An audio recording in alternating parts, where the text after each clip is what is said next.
राजवीर जनहित संघटनेचे संस्थापक अध्यक्ष रहमत खान उर्फ रम्मू पत्रकार यांच्या नेतृत्वाखाली मुस्लिम बहुल पश्चिम परिसरातील साफसफाई आणि घरपट्टी करावरील व्याज या गंभीर मुद्द्यांवर मनपा आयुक्तांना घेराव करण्यात आला। अमरावतीच्या मुस्लिम बहुल पश्चिम परिसरात अस्वच्छतेचे साम्राज्य आहे असा आरोप करत राजवीर जनहित संघटनेच्या कार्यकर्त्यांनी मनपा प्रशासनाला धारेवर धरले।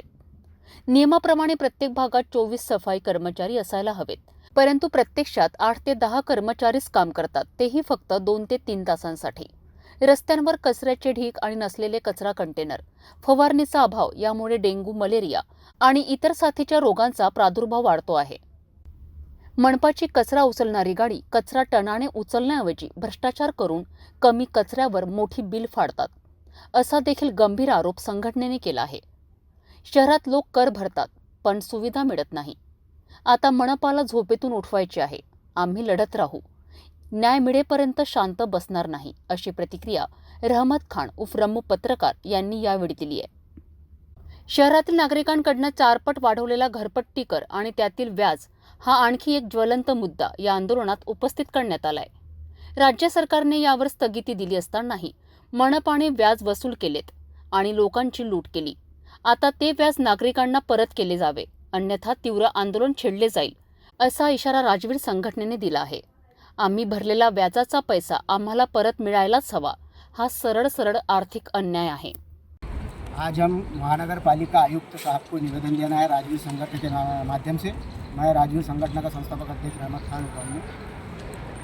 आरक्षित जो जगह है, जो ज़मीन है, हमारा पहला मुद्दा है कि अगर महानगर पालिका के पास में वो नियोजन नहीं है तो वो भाड़े करू जो है, किराएदार से जो बेचारे रहे गरीब लोग हैं उनको दिया जाए संस्था के मार्फत। दूसरा मुद्दा ये है कि सर्वे नंबर 61-1-2-3 यहाँ का आरक्षित जो जगह का स्कूल का जो आरक्षित जगह थी वहाँ का अतिक्रमण हटा के वो भी गरीबों के हाथ में दिया जाए।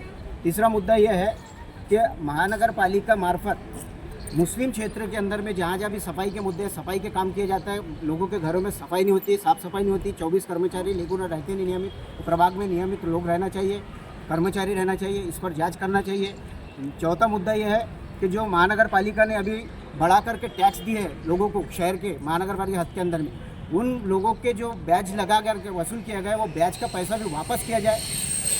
उनके खून पसीने की कमाई है, लाखों रुपए करोड़ों रुपए महानगर पालिका ने वसूल किया है। ये ब्याज के मुद्दे पर कोई नहीं बोल रहा है, लेकिन राजवीर संगठन सामने आई और गरीबों के हित में सामने आई।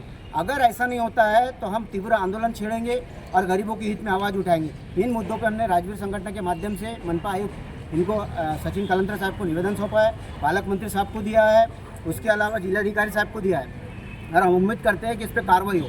गरीबों को किराए के जो किराएदार है उनको घर मिलना चाहिए, उनके हक का घर मिलना चाहिए, उनको ज़मीन मिलना चाहिए। इसका पाठपुरा हम कर रहे हैं और मंत्रालय तक का करेंगे। उप मुख्यमंत्री साहब ने भी हमें आश्वासन दिया था, अजित पवार साहब ने लालखड़ी पे आए थे तब, उसका भी हम पाठपुरा करेंगे और हमको ये जगह लेकर के रहेंगे गरीबों के हित में। जनतेने भरलेले व्याज परत द्या, भ्रष्टाचार थांबवा आणि आरक्षित जमिनीवर अतिक्रमण हटवा अशा जोरदार मागण्यांसह शहरभर संताप व्यक्त केला जात आहेत। या आंदोलनाचे संपूर्ण अपडेट आम्ही तुम्हाला देणार आहोत। पाहत रहा सिटी न्यूज।